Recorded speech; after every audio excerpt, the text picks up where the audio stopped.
Okay, so write the following using Roman numerals and symbols. हमने Arabic को Roman numerals में change करना है। सो 3 ग्रेन्स है तो इसे हमने रोमन में किस तरह से लिखना है कि रोमन में हम क्या करते हैं, अगर हमने रोमन में लिखना होता है तो हमने जो यूनिट है वो पहले लिखना होगा। सो ये हमने ग्रेन का यूनिट GR होता है, ये लिख लिया। एंड सान में हमने 3 लिख लिया, तो 3 जो है रोमन लेटर्स में हम इस तरह से लिखते हैं। ओके, देन 5 ग्रीन्स है तो वही हमने पहले GR लिख लिया एंड देन 5 लिख लिया, V से हम रिप्रेजेंट करते हैं। देन 20 हाफ मिनिम है, सो हमने सबसे पहले क्या करना है कि 20 लिख लेना है।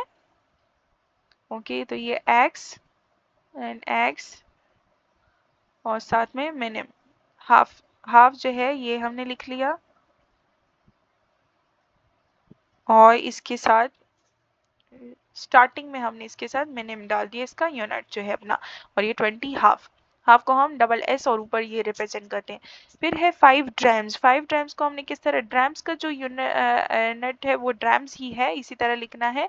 साथ में 5 10 मिनिम्स का हमने लिख लिया M एंड साथ में X।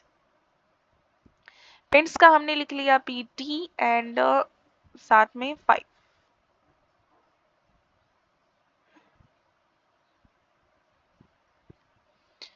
फिर है सॉल्व करे क्वेश्चन, जो कि हमने कोलॉन फॉर्मेट या फिर फ्रैक्शन फॉर्मेट पे सॉल्व करना है।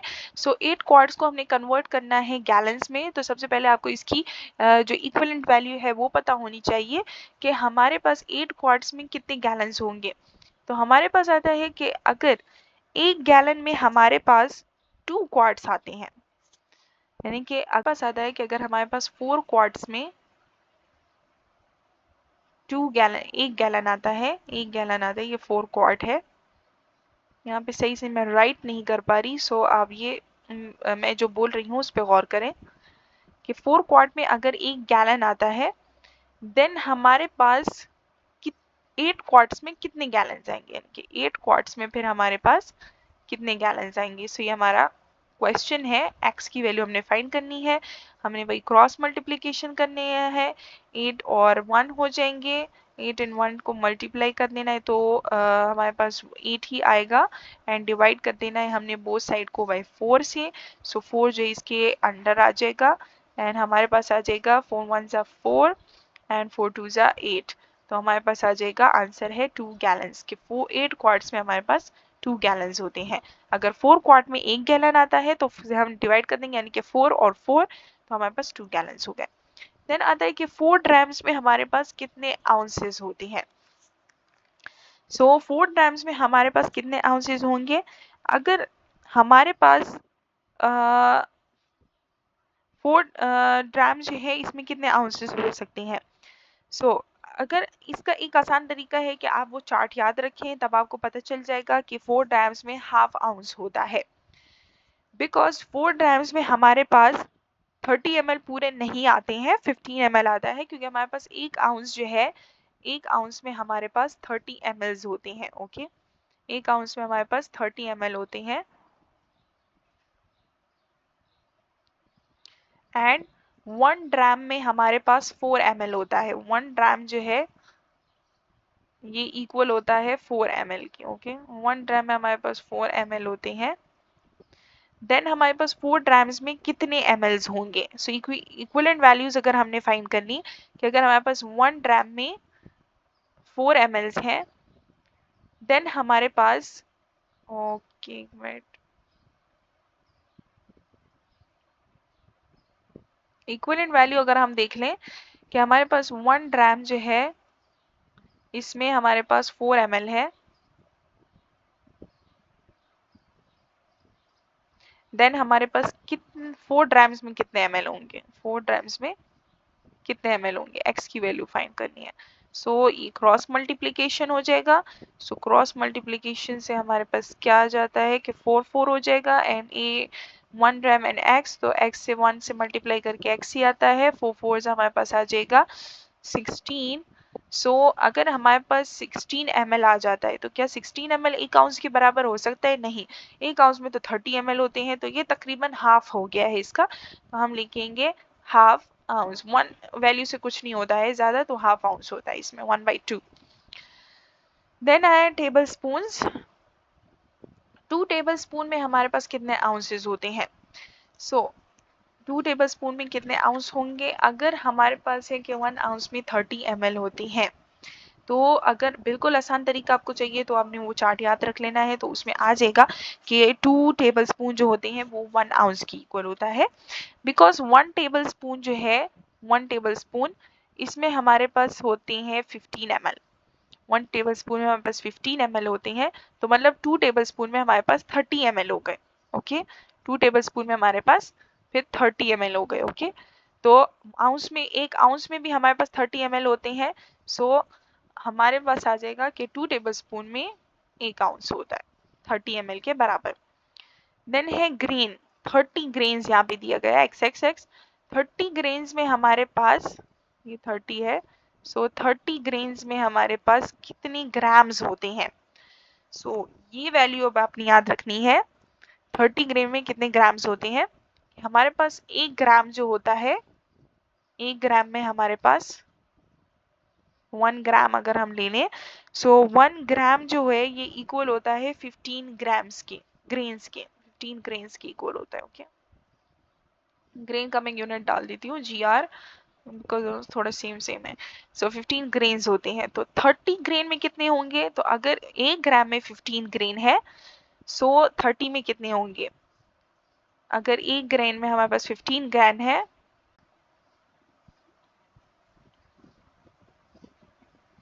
देन हमारे पास 30 जो ग्रेन्स होंगे, यूनिट दो हैं, दोनों सेम आने चाहिए, सो हम ये नीचे 30 ग्रेन्स में ऊपर नीचे वाले यूनिट सेम होने चाहिए, ऊपर ऊपर वाले सेम, नीचे नीचे वाले सेम, कितने ग्राम्स होंगे। सो इसे हम अगर क्रॉस मल्टीप्लाई कर लें, सो ये हमारे पास आ जाएगा x की वैल्यू, x और 15 आ जाएगा, 15 को x 15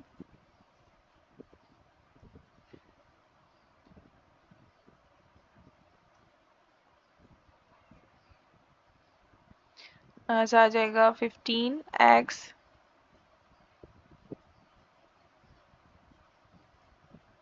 इक्वल टू 30 एंड 1 के साथ मल्टीप्लाई करेंगे तो वही 30 आएगा। डिवाइड कर देंगे हम 15 को बोथ साइड पे, सो ये 15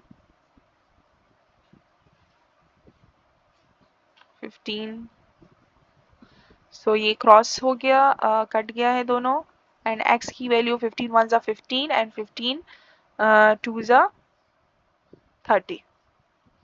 सो हमारे पास आ जाएगा x equal to 2 grams, 2 grams में होते हैं। ओके, फिर है 4 पिंट्स। 4 पिंट्स में कितने क्वार्ट्स होते हैं? सो हमारे पास आ जाता है कि अगर एक पिंट में हमारे पास 4 पिंट्स में कितने क्वार्ट होते हैं, तो हमारे पास आ जाता है कि एक पिंट में हमारे पास, एक क्वार्ट में अगर हमारे पास 2 पिंट्स होती हैं, नहीं 4 2 क्वार्ट्स,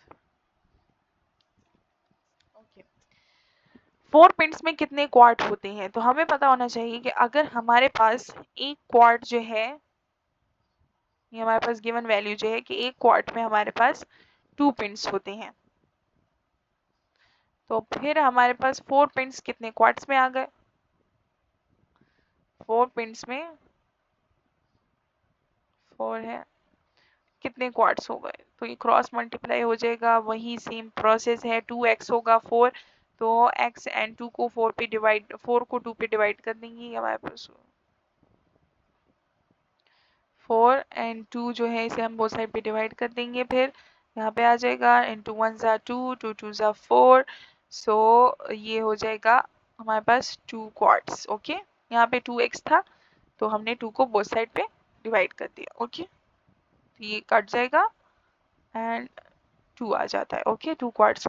फिर है 4 आउंसेस में कितने पिंट्स होते हैं? 4 आउंसेस में कितने पिंट्स होंगे। तो 1 पिंट जो है इसमें हमारे पास जो इक्विवेलेंट वैल्यूज है वो है कि 1 पिंट में हमारे पास 16 आउंसेस होते हैं। तो हमारे पास 4 आउंसेस में कितने पिंट्स होंगे। 4 आउंसेस में हमारे पास कितने पिंट्स होंगे, x की वैल्यू फाइंड करनी है। सो ये क्रॉस मल्टीप्लाई हो जाएगा। सो हमारे पास आ जाएगा 4 एंड x एंड 16 को हमने मल्टीप्लाई कर देना है। तो ये हमारे पास सॉरी ये हमारे पास आ जाएगा 16x equal to 4।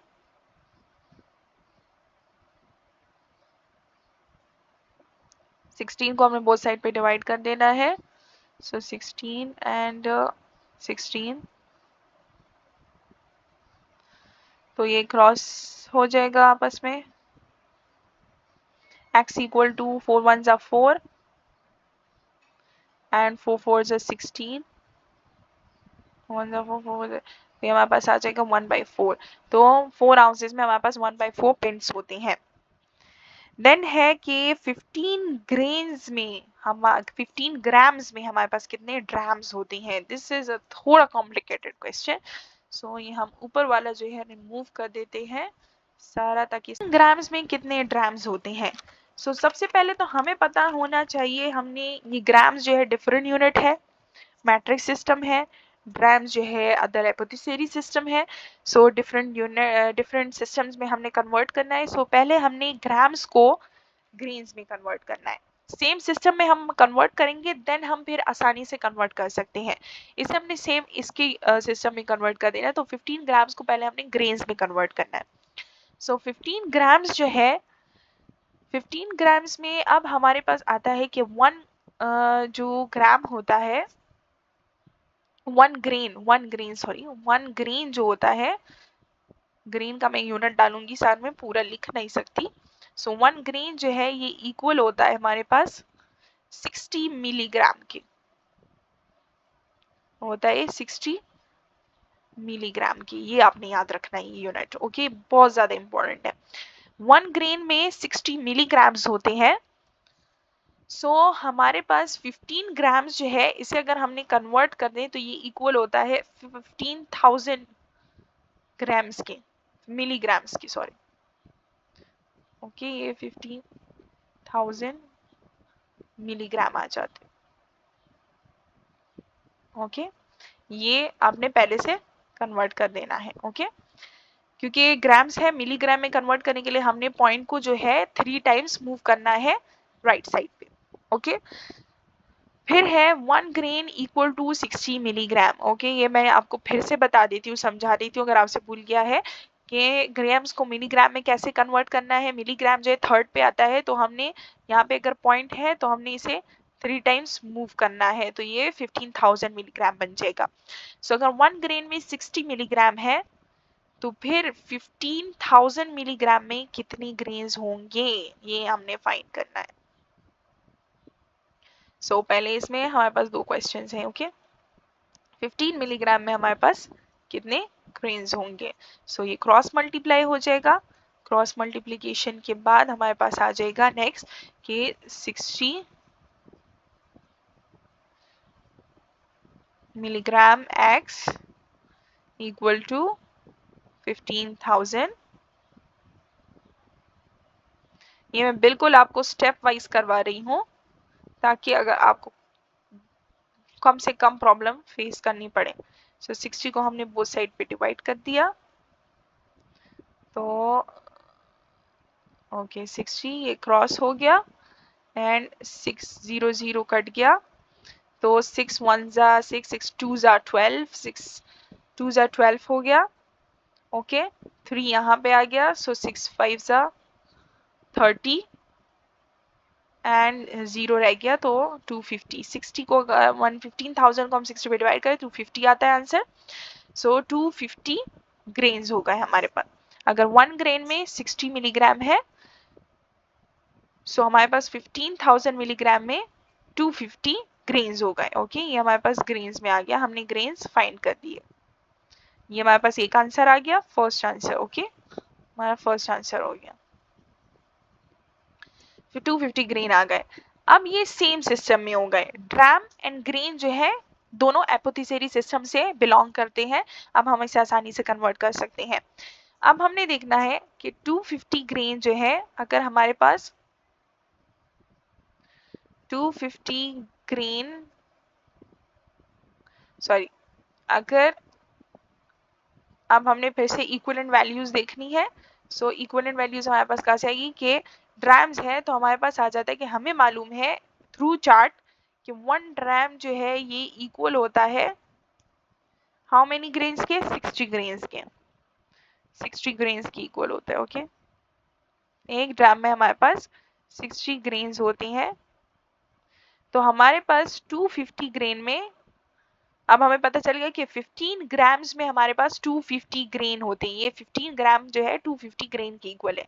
So 250 grain, sorry ये मैं नीचे लिख दो, 250 ग्रेन में हमारे पास कितने ग्राम्स होंगे, ये हमने फाइंड करना है।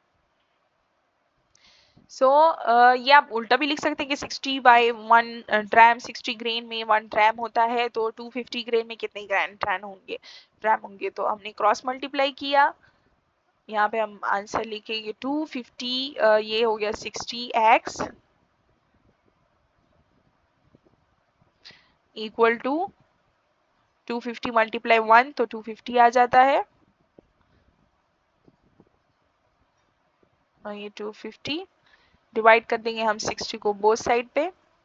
सो 60 एंड 60, तो ये क्रॉस हो गया, 0 0 कट गया, तो 6 जो है 4 ज़ा 20, 6 4 ज़ा 24 आता है, 25 नहीं है, तो समथिंग पॉइंट्स में आंसर आ जाता है, 0.1 इस तरह आता है। सो 4 मेनली जो है हमारे पास अप्रोक्सीमेटली ये 4 होता है। सो यहाँ पे हमारे पास आ जाएगा कि 15 ग्राम्स में हमारे पास 4 ड्राम्स होते हैं। 4 जो है हमारा आंसर है। ओके,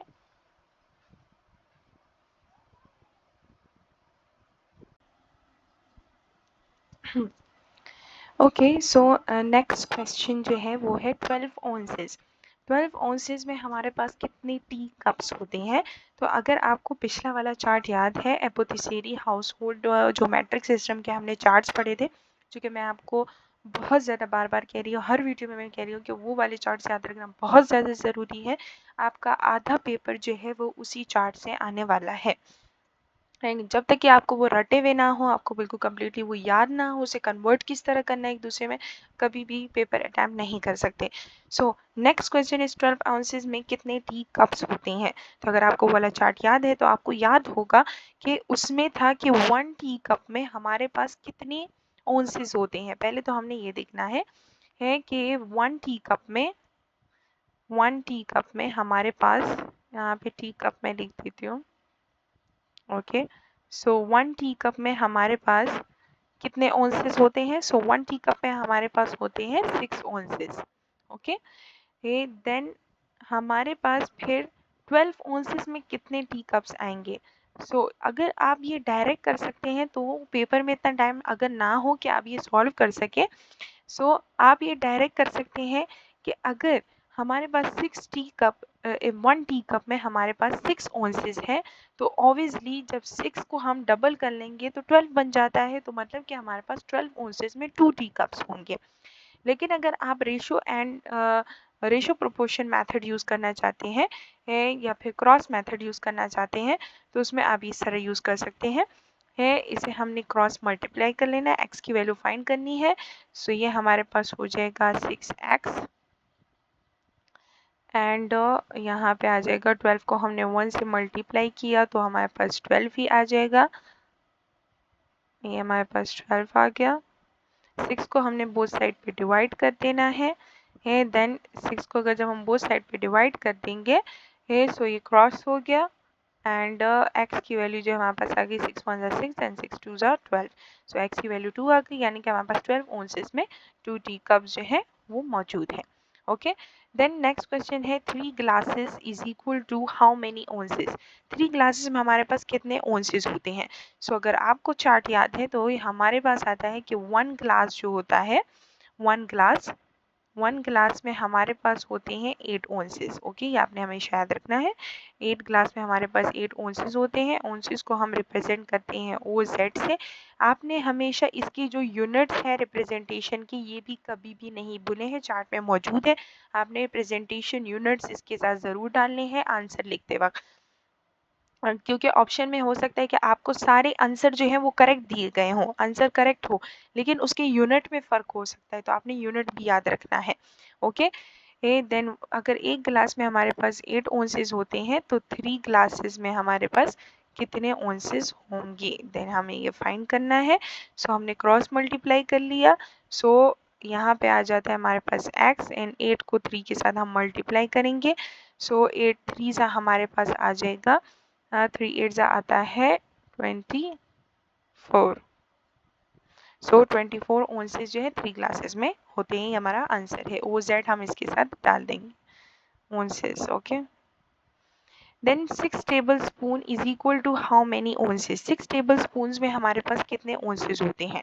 सो अगर आपको याद हो तो 1 टेबल स्पून जो होता है, 1 टेबल स्पून में हमारे पास होते हैं 15 ml। ओके, 1 टेबल स्पून में हमारे पास होता है 15 ml। पहले हमने ml में निकाल लिया। ओके, सो 15 ml होता है हमारे पास 1 टेबल स्पून में। तो देन हमारे पास 6 टेबल स्पून में कितने ml होंगे, ये हमने फाइंड कर लेना है। 6 टेबल स्पून में हमारे पास कितने ml होंगे, ये हमने क्रॉस मल्टीप्लाई किया। x की वैल्यू हमने फाइंड करनी है। So x and is equal to 6 को हमने 15 के साथ मल्टीप्लाई कर देना है। 6 मल्टीप्लाई 15,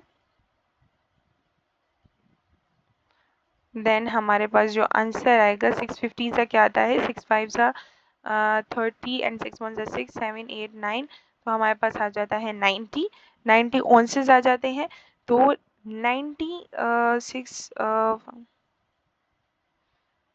15 ml होता है। सो 90 ml बन जाता है हमारे पास, सॉरी 90 ml, ये हमारे पास आ गया 90 ml। सो पहले हमने आंसर निकाल लिया है ml में।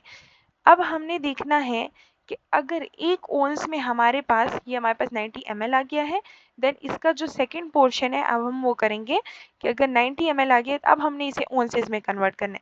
कि अगर 1 ओंस में हमारे पास, अगर हमारे पास 1 ओंस मौजूद है, OZ हम लिख लेते हैं, यूनिट से रिप्रेजेंट करते हैं।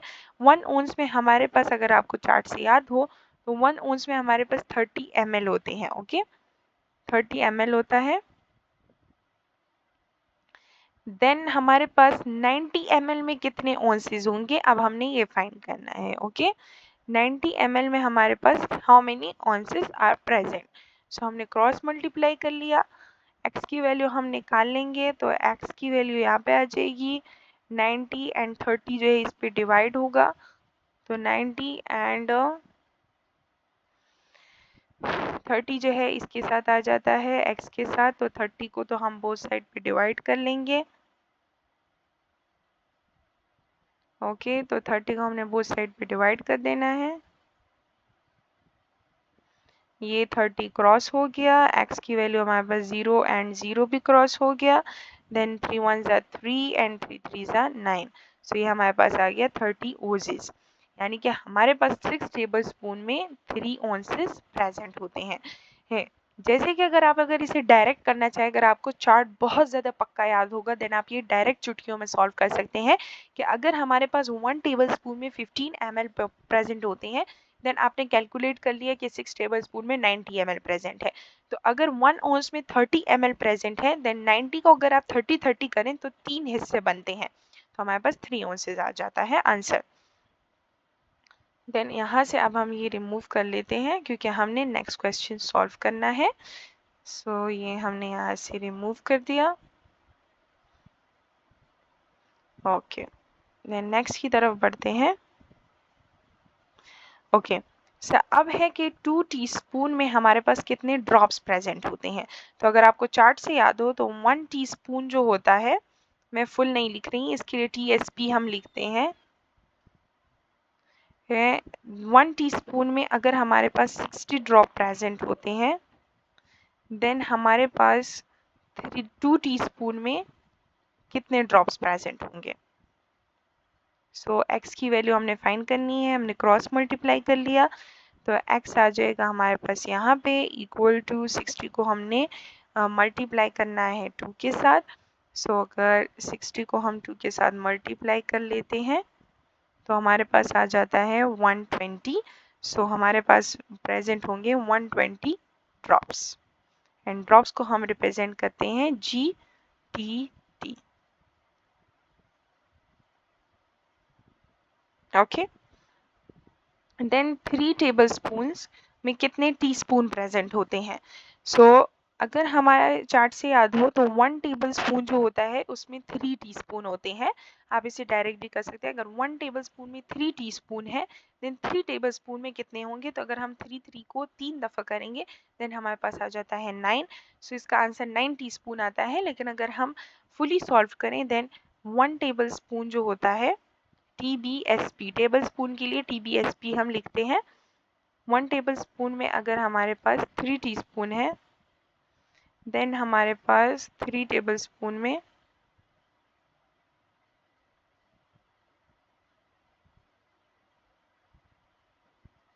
3 टेबल स्पून में हमारे पास कितने टीस्पून प्रेजेंट होंगे। सो x की वैल्यू हमने फाइंड करनी है, क्रॉस मल्टीप्लाई किया तो वही x की वैल्यू हमारे पास आ जाएगी। 3 को हमने 3 से मल्टीप्लाई किया देन हमारे पास आंसर आ जाता है 9 टीस्पून प्रेजेंट होते हैं। TSP, ये हम टीस्पून को रिप्रेजेंट करने के लिए लिखते हैं एंड टेबल स्पून को TBSP से। देन 2 कप्स में हमारे पास कितने ऑन्सेस होते हैं। जैसे कि हमने अभी ऊपर सॉल्व किया कि 1 कप में हमारे पास होते हैं 8 ऑन्सेस, देन 2 कप्स में हमारे पास ऑब्वियसली 16 ऑन्सेस प्रेजेंट होते हैं, इसके डबल। 8 ऑन्सेस में हमारे पास कितने पिंट प्रेजेंट होते हैं। अगर हम करें चार्ट से तो 1 पिंट जो होता है 1 पिंट में हमारे पास 16 ऑन्सेस प्रेजेंट होते हैं। ओके, 1 पिंट में हमारे पास 16 ऑन्सेस प्रेजेंट होते हैं तो हमारे पास 8 ऑन्सेस में कितने पिंट प्रेजेंट होंगे, ये हमने फाइंड करना है। 8 ऑन्सेस में कितने पिंट प्रेजेंट होंगे, हमने क्रॉस मल्टीप्लाई किया, x की वैल्यू हमने फाइंड करनी है। ये हमारे पास आ जाएगा 16x इक्वल टू 8। 16 को हमने बोथ साइड पे डिवाइड कर देना है। ये 16 यहाँ बोथ साइड पे डिवाइड हो गया, देन 16 यहाँ से क्रॉस हो जाएगा, दोनों कट जाते हैं तो 8 1 ज़ा 8 एंड 8 2 ज़ा 16। तो ये हमारे पास आ जाता है फ्रैक्शन में answer x equal to half pint, यानी कि 8 ऑन्सेस में हमारे पास हाफ पिंट प्रेजेंट होता है। बिकॉज ऑब्वियसली आप ये डायरेक्ट सॉल्व कर सकते हैं कि अगर 1 पिंट में 16 ऑन्सेस है तो 8 जो है 16 का हाफ होता है, तो यानी कि हमारे पास हाफ पिंट प्रेजेंट होगा। एंड हमने इसे डेसिमल के फॉर्म में नहीं बल्कि फ्रैक्शन की ही फॉर्म में हमने रिप्रेजेंट करना है। Okay, so that's all about the chapter for apothecary, metric and household system. Hopefully आप लोग को अच्छे से समझ आई होगी। अगर कोई भी क्वेश्चन आप कमेंट सेक्शन में पूछ सकते हैं। काइंडली हमें सपोर्ट करने के लिए चैनल को लाइक सब्सक्राइब एंड शेयर करना मत भूलिएगा। साथ में कमेंट सेक्शन में एक अच्छा सा कमेंट भी करते जाइएगा। मिलते हैं नेक्स्ट वीडियो में। Thank you.